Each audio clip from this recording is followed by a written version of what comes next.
Hello, good morning সবাইকে। আমি খেপির মতো অবস্থায় আছি, কারণ এখন আমি রান্না করতে চলেছি আর ফ্রেশ হওয়ার একদম টাইম নেই। এখানে দেখতেই পাচ্ছ মাছ ধুয়ে মা রেখে দিয়েছে, আর এখানে অনেকটা মাছের ডিম আছে। আর কিন্তু হবে খুব সিম্পল রান্না, রেসিপি শেয়ার করার কিছু নেই, কিন্তু তাও ভাবলাম তোমাদের সাথে। যদিও আজকে সিম্পল রান্না, কিন্তু কোটা কাটা বাটা সবেরই তো আছে না, সবটাই আছে। তো সেই সব কিছুই করতে অনেকটা টাইমই চলে যাবে আশা করছি। তো চলো, এখন আমি তোমাদের দেখো পেঁয়াজ আর এখানে লঙ্কা কচিয়ে নিয়েছি। দেখো আমার ছেলের বোতল ফোটাতে দিয়েছি। আমার ছেলে যেহেতু ছোট, তাই রোজই ওর বোতল কিন্তু নিয়ম করে ফোটা। এতটা ডিম করব না, বেশ খানিকটা ডিম আমি তুলে রাখবো আর খানিকটা ডিম করব।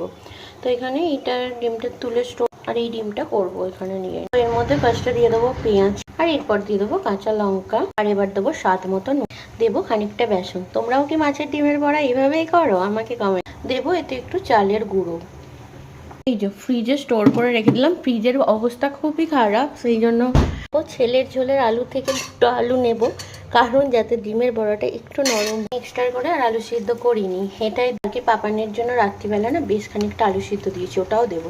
কালকে কি হয়েছিল বলো তো, ছেলেটার না বডিটা বড্ড দুদিন ধরে শক্ত হচ্ছে। এবার আমি বুঝতে পারিনি, হঠাৎ করে আমার ছেলেতে গেলে সেভাবে কান্নাকাটি করে না, কিন্তু দেখছি যে এত কাঁদছে ছেলে পটি করার পরে। দিয়ে তারপরে দেখলাম যখন ও টয়লেট করলো, ওর ওই জায়গাটা প্রচুর জ্বলছে। আর সেই জন্য দেখে শুনে তো কি ভয় আমার, সেই জন্য রাত্রে আর ভাত দিইনি, বললাম দুধ খেয়েই থাক, কারণ আবার পটি করলে আবার যদি ওই জায়গাটা দিয়ে। দেখলাম আজকে সকালেও পটি করেছে, কিন্তু ওই জায়গাটা অতটা জ্বলেনি। যাকে নিশ্চিন্ত, কি বলো। চলো ডিমের বড়াগুলো এবার ছেড়ে দিই। ডিমটা ঘাটলে না হাত দিয়ে বড্ড আস্তানি গন্ধ বেরোয়। আমি তোমাদের কি বলবো বলো তো, যে হ্যান্ড ওয়াশ দিয়ে ভালো করে হাত ক্লিন করার পর একটু সর্ষের তেল মেখে নিও, দেখবে আস্তানি গন্ধটা কোথায় উধাও হয়ে গেছে। তাড়াতাড়ি রান্না করার চাপ, তাই তাড়াতাড়ি করেই বড়াগুলো করবো। বড়া অলমোস্ট ডান, ভেজে তুলে নিয়েছি। আর এখানে দেখো ডাল বসিয়েছি, আর এখানে বসানো হচ্ছে ভাত। আমি এখন ছেলেকে নিয়ে ঘুম পাড়াতে যাব। তো চলো, আজকের ব্লগটা এখানেই শেষ করছি।